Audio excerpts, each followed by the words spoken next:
Hi, thank you so much for tuning in to P2P Relates, where we talk about all things relationships.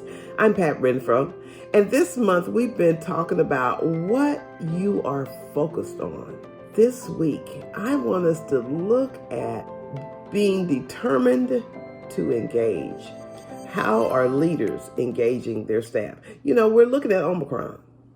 We're looking at a pandemic that just seems like it's never going to go away. One thing for sure, I do believe it will never be like it was.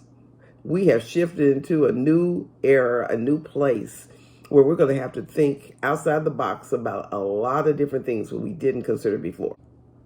We're going through the great escape where workers are saying, hey, if I got to leave my house when I worked my hiney off last year and I did highly productive work and we were effective, and as a team we did communicate well, and if I've got to come in, maybe I need to go somewhere else. In fact, I give myself permission to believe that I can. So that's been a huge shift. So I want to talk to managers today. Engage, occupy, attract, and involve someone's interests or attention. So as a manager, you manage things you care about. As a manager, you need your people. Without your people, you can't get the work done that you got to get done, right? So if you've been commissioned to accomplish a goal, or you have sat on the leadership team and you all have done visioning, and so you know what your ultimate leader wants to accomplish, and you know what you want to accomplish within your particular group of people.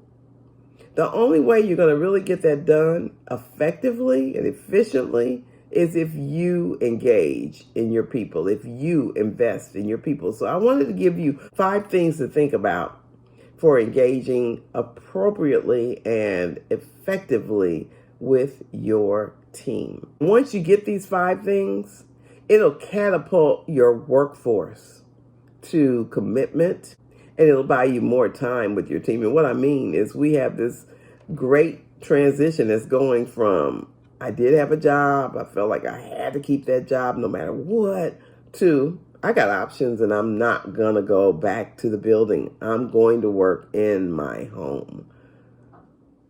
Or I realize I don't like this work and I'm going to give myself permission to move on. So if you want to get more time with your team, I can't promise you it's going to keep them there forever, but if you want to have this team engaged with you for a longer period of time, you do these 5 things and you'll see results. The acronym that I've developed is called COVER. You want to cover your staff. So the first one is communicate. Be honest. Be transparent. Present things with clarity. If your team knows where you're headed, where you're going, what your expectations are, what's coming down the pike, what the concerns of management may be, what some areas are that need to be worked on, they're well greased. They know now what's happening, what's going on. Obviously, there are going to be things you can't share, but I'm saying on a day-to-day basis, you should be ahead of the game. You should be able to tell them what's coming down the pike, and you should be able to give them guidance and direction as to what their contribution is to whatever it is you're trying to accomplish. The next one is O for observe.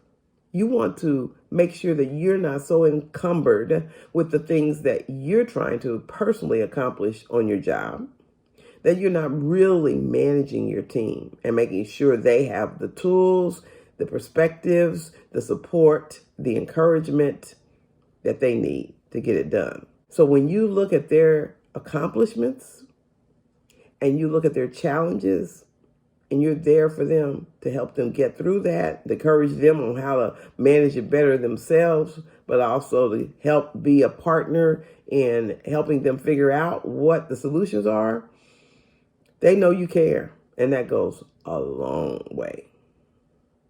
The next one is V. Value their hard work.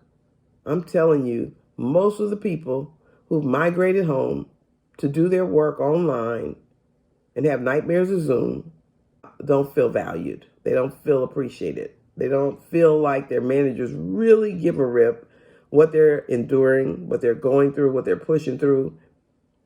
In a lot of cases, they feel like all the manager cares about and leadership cares about is just get it done, and by any means necessary. And when an employee feels that way for too long, you're at risk of losing that person. So value them, value their input, their hard work, and also their intelligence. They all bring a certain amount of intelligence. It might be emotional intelligence, brilliance with numbers, an eye for design, an art for writing or creating. But whatever it is, they have intelligences, or you wouldn't have hired them, or they wouldn't have been hired. Maybe you didn't hire them. Maybe you inherited them, and you wish you had your old people. I don't know. But you want to make sure that you give them the respect they deserve. Escalate. Escalate their concerns. Make their concerns a priority.